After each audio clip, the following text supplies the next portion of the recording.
जय श्री कृष्णा। राधे राधे। कैसे हैं आप सब लोग?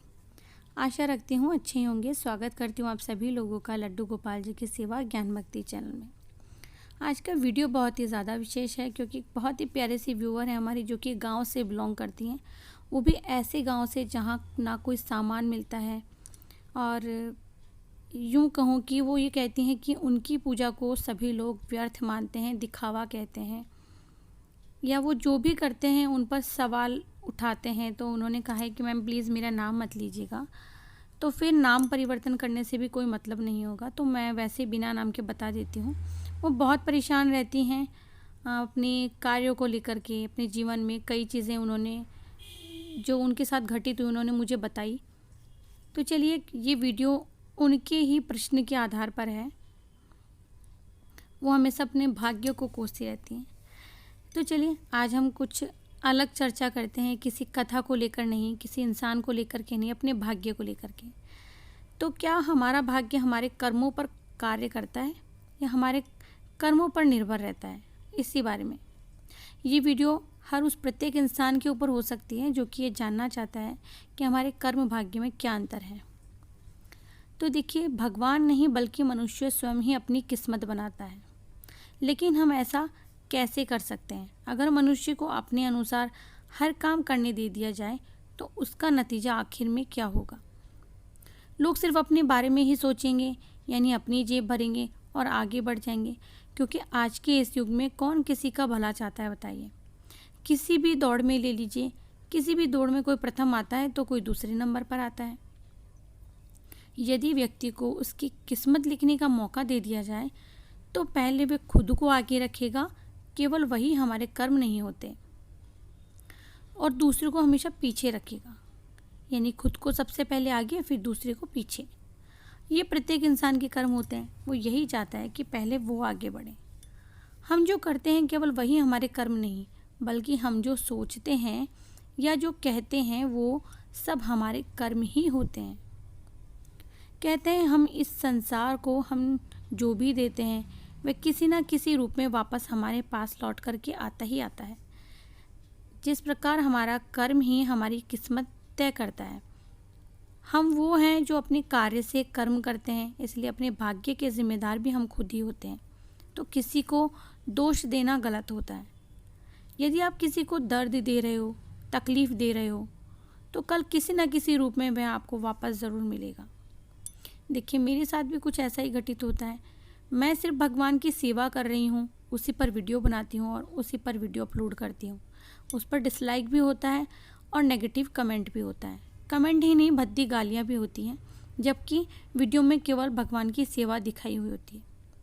वहीं पर दूसरी ओर अगर आपकी वजह से किसी को खुशी मिलती है तो एक ना एक दिन वह खुशी आपको लौटकर फिर से मिलेगी, यानी आपके साथ ज़रूर अच्छा होगा। कहने का मतलब है, जब हम किसी को नेगेटिव बोल रहे होते हैं, किसी के साथ नेगेटिव कर रहे होते हैं, तो ये सब कुछ लौटकर हमारे पास एक ना एक दिन ज़रूर आता है। तो ये शक्ति के रूप में, ऊर्जा के रूप में, एक ताकत के रूप में एक से दूसरी जगह अपने लक्ष्य तक पहुंच ही आता है। जीवन में अनपेक्षित घटनाएं, अतीत के कर्मों का परिणाम। क्या आपने कभी सोचा है कि क्यों आपके पास अचानक कोई इंसान आता है और आपसे झगड़ने लगता है? या फिर आपने इस बात पर कभी गौर किया है कि क्यों आप किसी को बहुत पसंद करते हैं और किसी को नापसंद करते हैं? ये कर्म होता है कि किसी के कारण किसी को दुख पहुंचता है तो उसे भी वैसी ही तकलीफ़ से गुजरना पड़ता है, चाहे उसी दिन हो या फिर किसी और दिन हो, या कुछ महीने बाद या कुछ साल बाद। तो इसे कहते हैं भाग्य के रूप में कर्म। जब हमारे कर्मों का फल मिलने से बहुत समय लगता है, यानी हमने अपने किए हुए जो कर्म हैं या कार्य हैं उनका फल अगले जन्म में मिलता है, ये तो हमें याद नहीं रहता। इसीलिए हमारे अंदर एक सवाल होता है, सभी के अंदर एक सवाल होता है, आखिर मैं ही क्यों? अच्छा, द्रौपदी का श्री कृष्ण से सवाल था महाभारत में। जब कौरवों ने द्रौपदी का जब अपमान किया था, तब श्री कृष्ण के पास द्रौपदी गई थी और उनसे पूछा कि इस जघन्य अपराध के लिए आपने मुझे ही क्यों चुना? द्रौपदी ने कहा कि क्या ये सब उसके पिछले जन्मों के कर्म हैं कि इतनी भारी, इतनी बड़ी सभा में उसके साथ इस प्रकार का अभद्र व्यवहार हुआ। इस पर श्री कृष्ण ने एक बहुत ही सुंदर उत्तर दिया। चाहे वह आशीर्वाद हो या श्राप हो, अपने लक्ष्य तक पहुँच ही जाता है, अपनी मंजिल तक पहुँच ही जाता है। इसीलिए विचारों के माध्यम से, सोच के माध्यम से होने वाले पाप भी पाप ही कहलाते हैं। हम किसी के लिए बुरा सोचते हैं तो वो भी पाप है, हम किसी के लिए बुरा चाहते हैं वो भी पाप है। हम दो तरह की सोच रखते हैं, एक अच्छी और एक बुरी। कई बार हमें अपने अच्छे बुरे कर्मों का फल जल्दी ही मिल जाता है, कभी कभी साथ के साथ भी मिल जाता है, तो कई बार इसमें जन्मों का समय लग जाता है, कई बार महीने लग जाते हैं। यानी कि उदाहरण के तौर पर अगर हम किसी के घर गए, वह इंसान हमसे ठीक से व्यवहार नहीं कर रहा, तो ऐसे में हम सोचने लगते हैं कि इसमें हमारी कोई गलती नहीं है। हमें लगने लगता है कि जो कुछ भी हो रहा है वह ईश्वर की मर्ज़ी से हो रहा है। लेकिन हम ये भूल जाते हैं कि एक पिता अपने बच्चों को कभी कष्ट नहीं पहुंचाता है। ये सब हमारे विचारों, कार्यों और कथन के रूप में हमारे कर्म होते हैं, जो हमसे होकर वापस हमारे पास आते हैं। क्या सब कुछ पूर्व निर्धारित होता है? जैसा कि हमने पहले भी आपको वीडियो में बताया, मेरी कई वीडियोस हैं इसी तरह की, मैंने पहले भी बताया कि हमारे कर्म ही हमारी किस्मत बदलते हैं।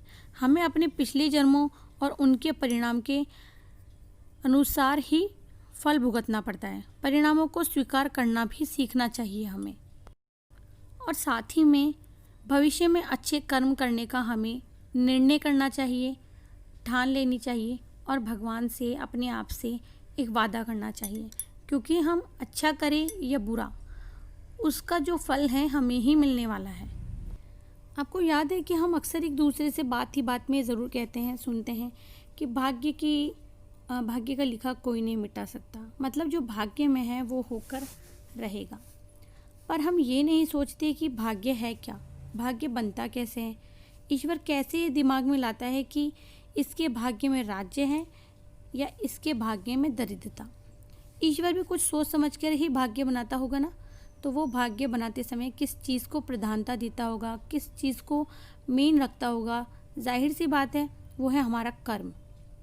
यानी हमारे कर्म जो है हमारे भाग्य को बदल सकते हैं। ईश्वर कर्म के हिसाब से भाग्य बना देता है, और पूर्व जन्मों में या पूर्व जन्म के समय में हमने जो भी कार्य किए हैं, जो भी हमने नित्य कर्म किए हैं, उन्हीं सबका फल मिलकर जो भाग्य बनता है। भाग्य हमारे पूर्व कर्म संसारों का ही तो काम है, और इनमें जो भी मतलब एक ही सच्चाई है इन बातों में, ये कि जो बीत चुका है हम उसे तो नहीं बदल सकते, लेकिन जो हम कर रहे हैं अपने वर्तमान कर्म को तो हम चुन ही सकते हैं ना, कि हम जो भी करें सही करें। तो देखिए, ये कहना और समझना कोई मुश्किल नहीं है कि भूतकाल और वर्तमान काल हमेशा ही भारी रहेगा, क्योंकि भूत तो जैसे का तैसा ही रहेगा, लेकिन वर्तमान को हम अपनी इच्छा के अनुसार, अपनी हिम्मत से, अपने अनुसार ढाल सकते हैं। हमारे पहले के कर्म संस्कार, जिन्हें हम भाग्य भी कह सकते हैं, मात्र केवल परिस्थितियों का निर्माण करते हैं। जैसे हमारे जन्म का देश काल पर, व्यापार पर, घर पर, शरीर पर, स्वास्थ्य पर हमारी इच्छा से नहीं मिलता ये सब हमें। उन परिस्थितियों का हम कैसे मुकाबला करें, तो वही हमारी नियति को निर्धारित करता है।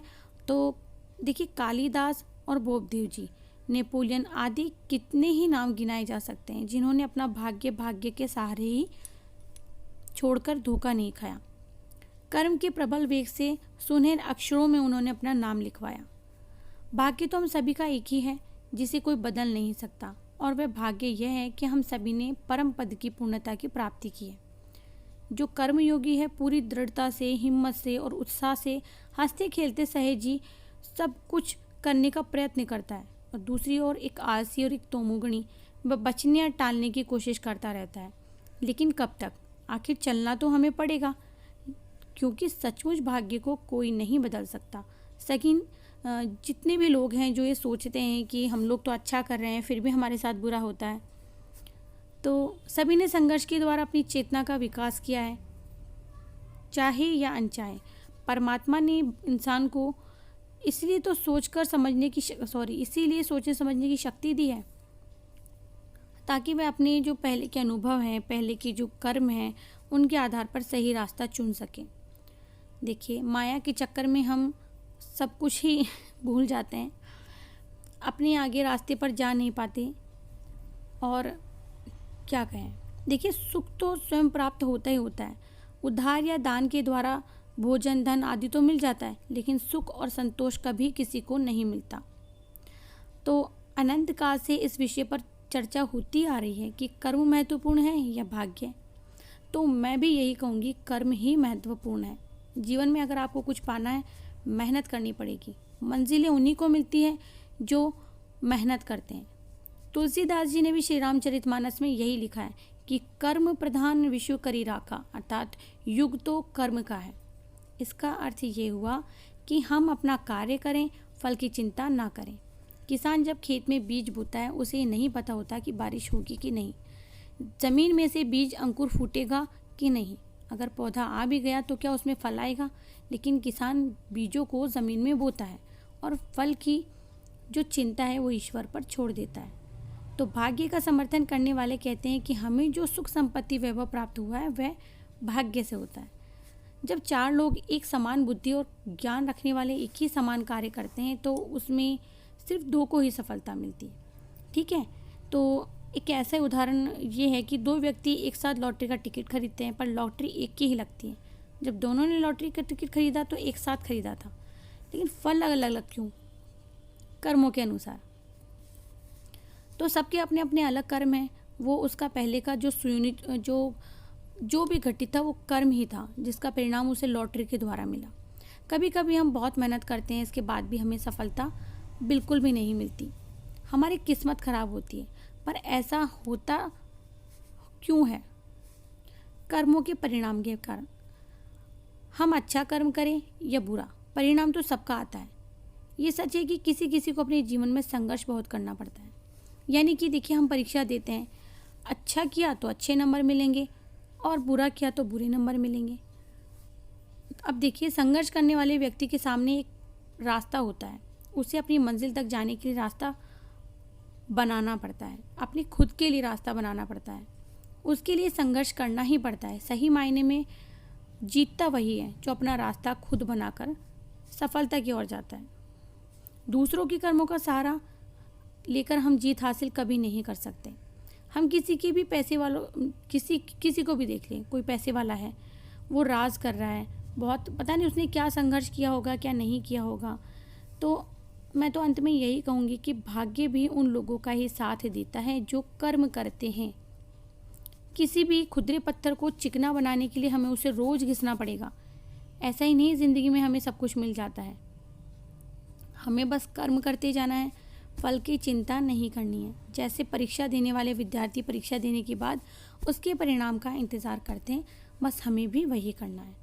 यानी कि इस बहस का एक यही है कि भाग्य बड़ा है या कर्म, इसके बारे में तो सबके पास अपने अपने तर्क वितर्क होते हैं, लेकिन कर्म ही बड़ा होता है। कहते हैं अच्छे कर्मों का फल भी अच्छा होता है, लेकिन बहुधा ऐसा देखा गया है कि हमें अपने सत्कर्मों का पूरा पूरा फल नहीं मिलता। किसी की मदद की तो बदनामी मिलती है। कभी ज़हीन बुद्धि से उच्च शिक्षा हासिल की तो उम्र बीत गई चूल्हे चौके में और कुछ हासिल नहीं हुआ। और कहीं कहीं तो देश की आज़ादी के लिए लड़ना पड़ता है, फांसी भी मिल जाती है, 4 दिन भी सुकून के नसीब नहीं होते। जबकि रिश्वतखोर और कामचोर जो आदमी होते हैं ना, वो बहुत ऐश करते हैं। कभी कोई भी कोई भी बड़े काम का अंजाम देख लीजिए आप, किसी भी बड़े काम का अंजाम कोई ना कोई ले उड़ता है और बेचारा निर्दोष व्यक्ति जो होता है वो फांसी चढ़ जाता है। तो फिर कर्म और भाग्य का रिश्ता होता ही ऐसा है। तो देखिए, ये कर्म और भाग्य की लड़ाई तो होती रहेगी, लेकिन मैं यही कहूँगी आपको कि आप सिर्फ अपना कर्म कीजिए। लोग क्या कह रहे हैं वो बिल्कुल मत सोचिए। अच्छा हाँ, आपको कोई बुरा कहता है तो आपको लगेगी, चोट लगती है, मुझे भी लगती है, लेकिन एक बात है, जो जैसा कर रहा है वो वैसा भरेगा भी। तो मेरी प्यारी सी सिस्टर, आप बिल्कुल भी दुखी ना हो, जो जैसा करेगा वो वैसा भरेगा। अच्छा, आप सब लोगों को अगर ये वीडियो पसंद आए तो प्लीज़ वीडियो को ज़रूर से लाइक करें, चैनल को सब्सक्राइब करें, फ्रेंड्स फैमिली में शेयर करें। मिलते हैं नेक्स्ट वीडियो में कोई भी प्यारा सा टॉपिक लेकर के। तब तक के लिए जय श्री कृष्णा, जय श्री राधे।